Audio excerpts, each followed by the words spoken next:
Let's do a little exercise this morning, and I swear it won't involve breaking into groups. I want you to imagine that you're really, and I mean you are really angry at someone. Now, I recognize that for some of y'all that may be really easy because right now you're sitting next to that person. But if that's the case, don't let on, because frankly, I'm not ready to deal with out-and-out conflict, at least not until we start talking about the building after the service. No, I want you to play it cool and remember that the one sitting next to you is probably feeling the same thing about you. Of course, there may be some of y'all who never get angry at all. And for those folks, this, my friends, this is your lucky day. Because I'm telling you right here and now, you are morally superior than everyone else. But again, please don't let on, not unless you really have a hankering for everyone else to get mad at you. And so right now, imagine that you're really mad at someone. And let me tell you, you have cause to be angry. You are justified in your feelings. And you've already done all the stuff you know to do. Now, that's an assumption. I mean, you've thought before you said anything. You've decided to calm down before you share what's made you angry. You've gotten some exercise and you've taken an intentional time out, and you've even identified possible solutions and come up with a game plan to make the best option a reality. Now, that you've already done. And even though you're no longer seeing red, your head's not about to explode, you're still ticked. Now, suppose the person or persons who put you in that agitated state, suppose they just saunter by, okay? And they say something that clearly demonstrates that he or she either doesn't know or doesn't care what's made you angry in the first place. Right there, as you're looking at their smug, self-satisfying face, what do you want to do? What do you want to do? Well, I don't know about the rest of you, but I know exactly what I want to do. Man, I want to tell them exactly what I think of them. And if possible, to inflict as much shock and awe as I can. And what three-letter word, not four, but three-letter word, do you think is going to play a major role in my response? Man, that's easy.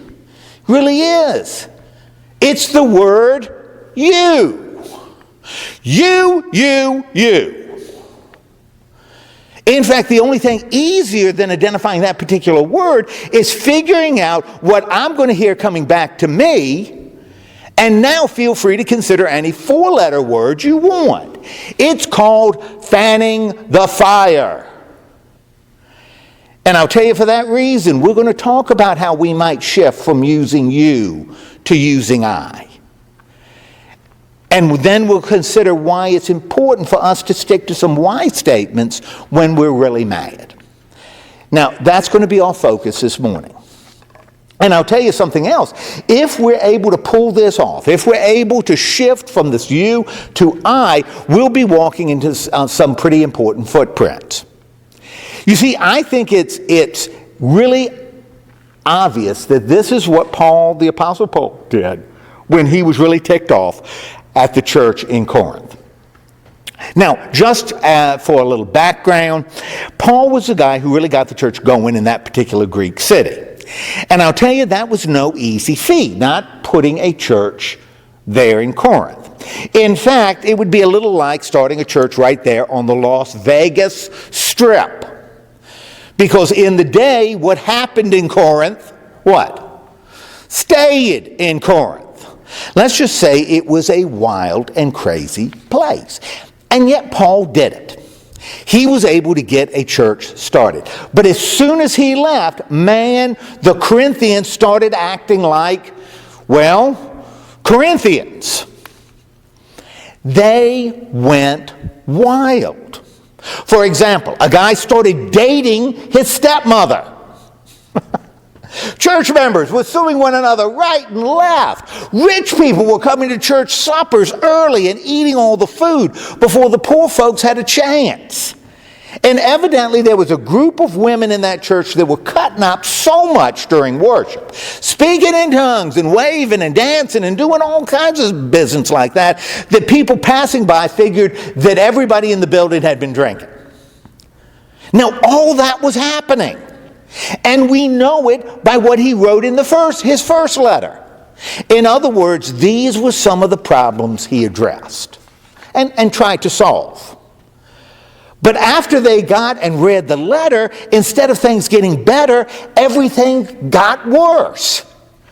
In fact, they were even accusing him of doing some pretty unethical things when he was with them and bullying them by what he was writing.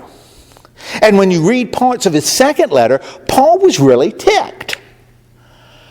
But in spite of what he was feeling, he kept his temper under control, something that Paul didn't always do. And if you question that, just read what he said about Peter in Galatians. You see, he didn't attack. And he didn't come out swinging. And he didn't tell them exactly what he thought of them. Instead, this is what he wrote. He wrote, I, Paul, make a personal request to you with the gentleness and kindness of Christ. I'm shy when I'm with you, but I'm bossy when I'm away from you.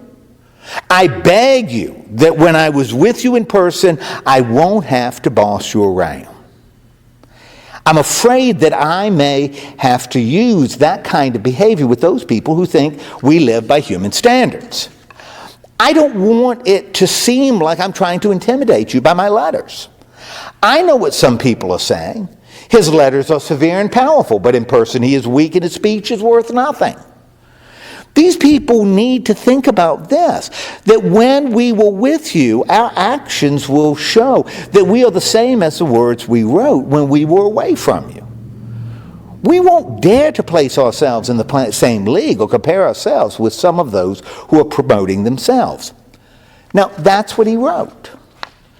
You see, instead of laying them out or breaking them down, instead of burdening them with a whole bunch of you're doing this, you're wrong, you, Paul made his point to these wayward Christians by focusing on himself rather than on them.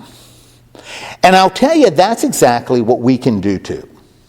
And even though it may be challenging, especially when we're angry, we can make the decision to use the word I and not you when we're face to face with someone who's got our juices flowing.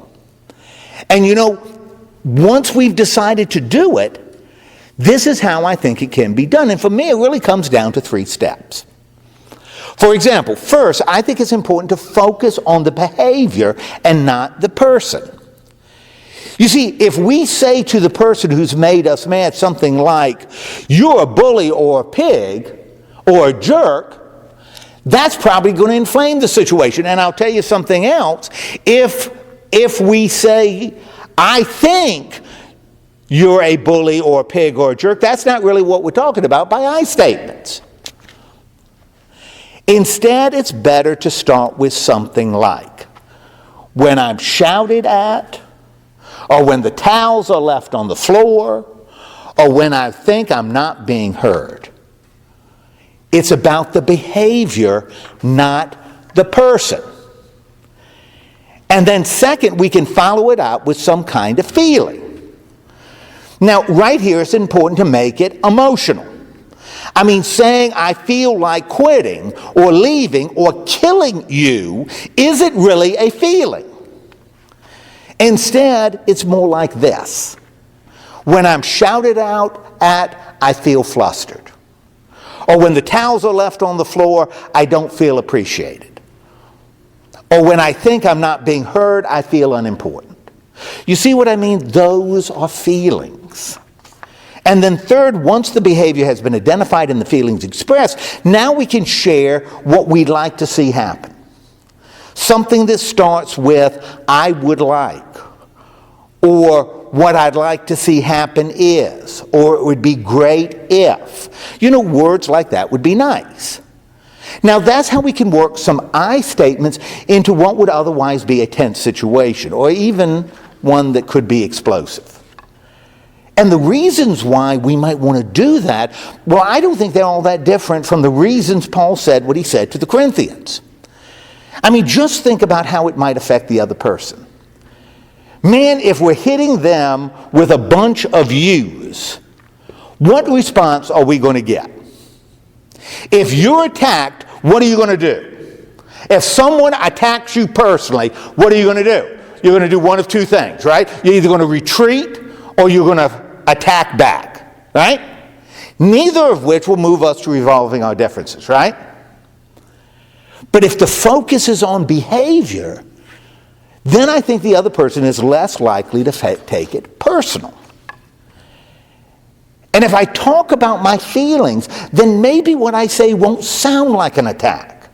As a matter of fact, if I make the decision to use more I's than U's, that might motivate the other guy to do the same thing.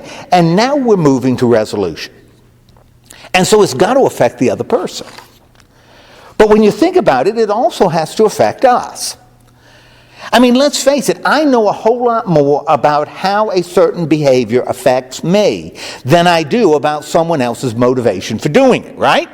I know more about myself than I know about you.